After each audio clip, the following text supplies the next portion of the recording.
Hello everyone, welcome to your social studies class of class 4th. This is our third video of class 4th SST. In our previous videos, we have completed lesson number 1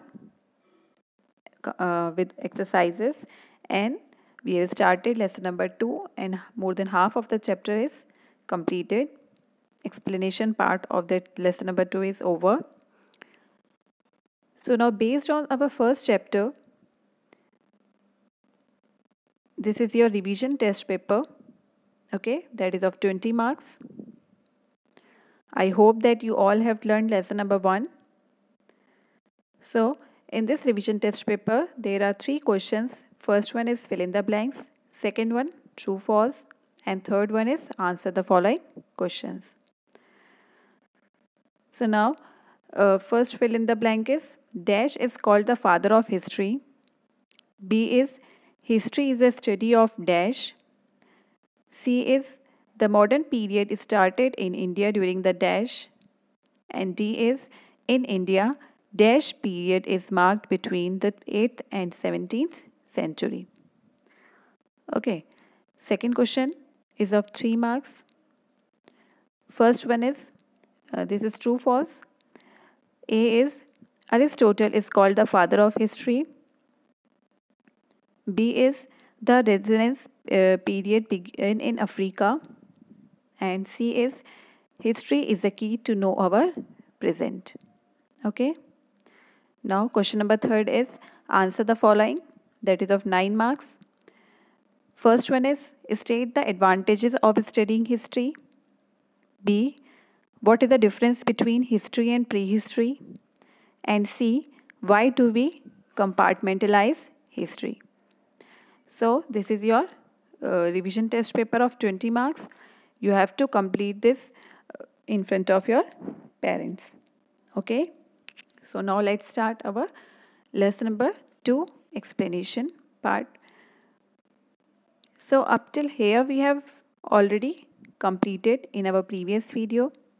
Now we are going to study about need to preserve sources of history. Means why do we need, हमें क्यों ज़रूरी है अपने history के sources को preserve रखना मतलब उसको संभाल कर रखना, वो जैसे है उसको वैसे के वैसे ही संभाल कर रखना. The historical and archaeological sources are the key to know our past. जो हिस्टोरिकल और आर्कोलॉजिकल सोर्सेज हैं, ये आपने ऑलरेडी पढ़ लिया है, आर्कोलॉजिकल सोर्सेज और हिस्टोरिकल सोर्सेज. सो ये जो है बहुत ज़रूरी है, किस लिए, ताकि हम अपने पास्ट के बारे में जान सकें. The beginning of human existence appeared on the Earth's surface 5.6 million years ago. जो बिगनिंग हुई थी ह्यूमन एग्जिस्टेंस की, मीन्स जब ह्यूमन बीइंग ने एग्जिस्टेंस उसकी स्टार्ट हुई थी, अपीयर होना स्टार्ट हुई थी अर्थ सरफेस पर, वो कब थी? 5.6 मिलियंस ईयर्स एगो. इतना साल पहले ह्यूमन एग्जिस्टेंस अर्थ पर आई थी, स्टार्ट हुई थी होना. The evidence of human fossils, stone tools, and cave paintings help us to understand early human history. और ये जो एविडेंस हैं किसके? ह्यूमन फॉसिल के. ह्यूमन फॉसिल मीन्स जो प्लांट्स या एनिमल्स या ह्यूमन बींग्स मर जाते हैं और जब वो अर्थ के अंदर डिग हो जाते हैं, दब जाते हैं, उसके बाद जब इतने सालों के बाद वो चेंज होके किस में चेंज हो जाते हैं? फॉसिल्स में. जो उनके रिमेन्स हैं जो इतने सालों के बाद चेंज हो गए हैं into stone, that is known as human fossil. Okay. Stone tools और केव पेंटिंग जो है हमें हेल्प करती है to understand early human history, के पहले की ह्यूमन हिस्ट्री कैसी थी. Okay. In the beginning human beings got food by hunting animals and gathering food produce.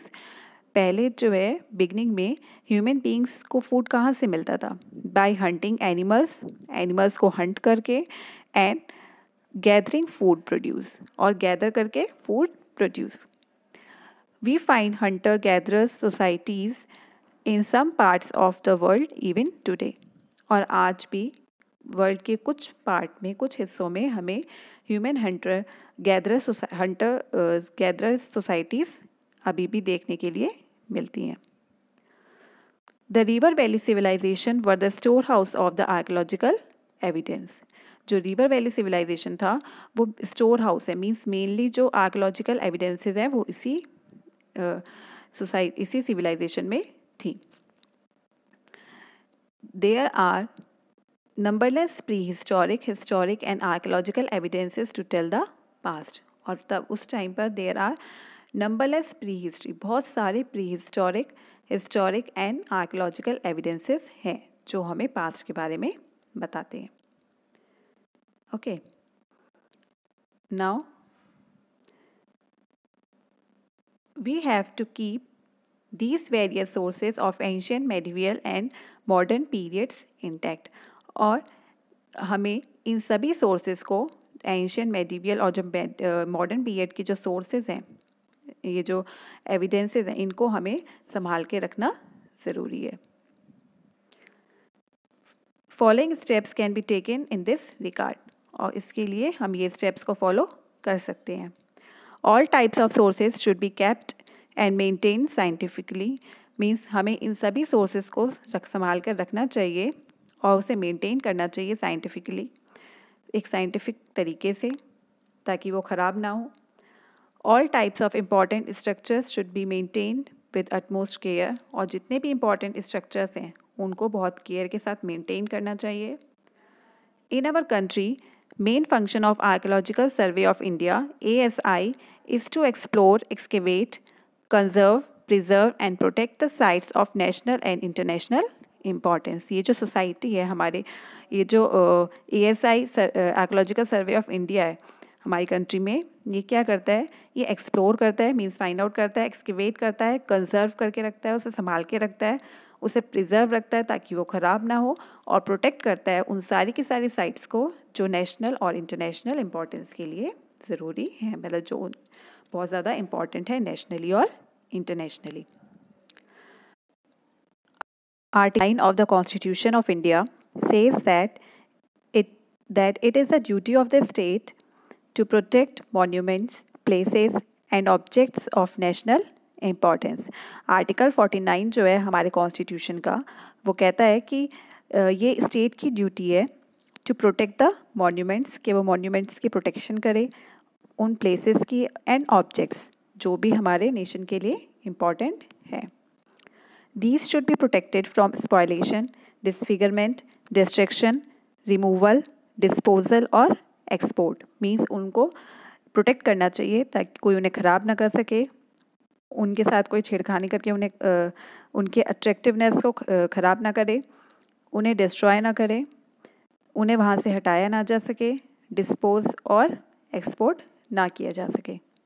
Okay, now job of a historian and an archaeologist. Job of an historian. A historian is an expert who writes, researches and studies about the series of past events। Historian कौन होता है? एक expert who writes, जो लिखता है, research करता है और फिर स्टडी करता है about the series of past events। पुरानी इवेंट्स के ऊपर ये सब करता है एक सीरीज़ में, जिस सीरीज़ में वो हुई है। A historian is particularly concerned with human affairs of a particular period। एक हिस्टोरियन जो है कंसर्न होता है किसके लिए? ह्यूमन अफेयर्स, ह्यूमन से रिलेटेड एक्टिविटीज़ के लिए कंसर्न होता है ऑफ अ पर्टिकुलर पीरियड, जो एक पर्टिकुलर पीरियड में हुई है। Following are the main functions of a historian. First one is objective and scientific treatment of an evidence. उसका मेन फंक्शन होता है कि वो जो भी एविडेंस मिला है, जो भी उसको कुछ मिला है, उसको अच्छे से उसको साइंटिफिकली ट्रीट कर सके, उसके ऊपर एक्सपेरिमेंट कर सके, साइंटिफिकली उसके बारे में पता लगाए। Okay, documents and other relevant materials must be analysed impartially. Documents और अदर रेलिवेंट मटेरियल, उससे रिलेटेड जो और दूसरे मटेरियल्स हैं उनको भी अच्छे से एनालाइज करे इम्पार्शियली, मतलब बिना पार्शियल हुए। No room for prejudiced and biased views and speculations. कोई भी वो किसी भी चीज़ के साथ को पसंद ना करे बेस्ड ऑन एनी रीज़न, कोई भी रीज़न हो लेकिन वो उसको डिसलाइक ना करे, बेस्ड एंड बायस्ड व्यूज़ ना दे, एंड स्पेकुलेशंस, मतलब जो भी वो अपने व्यू पॉइंट दे वो किसी भी चीज़ को किसी चीज़ से भी किसी भी रीज़न से उसको अनबायस तरीके से उसको उसके बारे में छानबीन करे। Pre conceived hypothesis and assumptions must be avoided, means कोई भी जो पुरानी चीज़ें हैं उन पे बिना स्टडी करे और बिना किसी प्रूफ के उनको नहीं मानना चाहिए। Okay. Fifth, a systematic and chronological order of the historical evidence and events must be followed। और एक systematic तरीके से chronological order में मीन्स पीरियड वाइज ऑर्डर में किसी भी historical events का या फिर किसी भी historical evidence का प्रूफ का उसको scientific तरीके से ही उसको करना चाहिए in a chronological order, okay, in a systematic order। Now, job of a archaeologist. An archaeologist studies human prehistory and history through the excavation of sites and analysis of artifacts and other physical remains। एक जो archaeologist होता है वो study करता है prehistory and history through excavation of sites and analysing, mean sites को अच्छे से एक्सकेवेट करके देख कर and analysis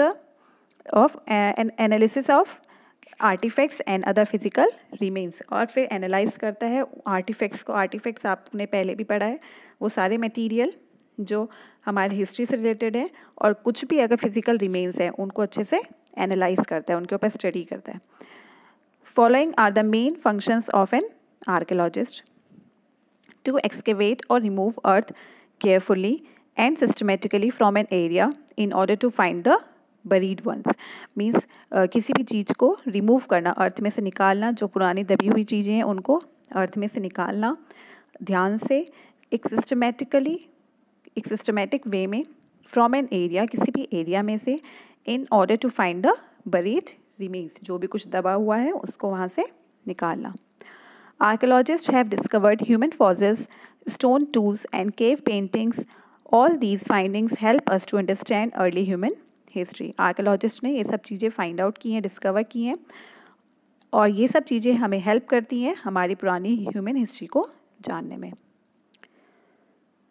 now third one is the scientific method of excavation carried out by archaeologist have open the door for various civilisation.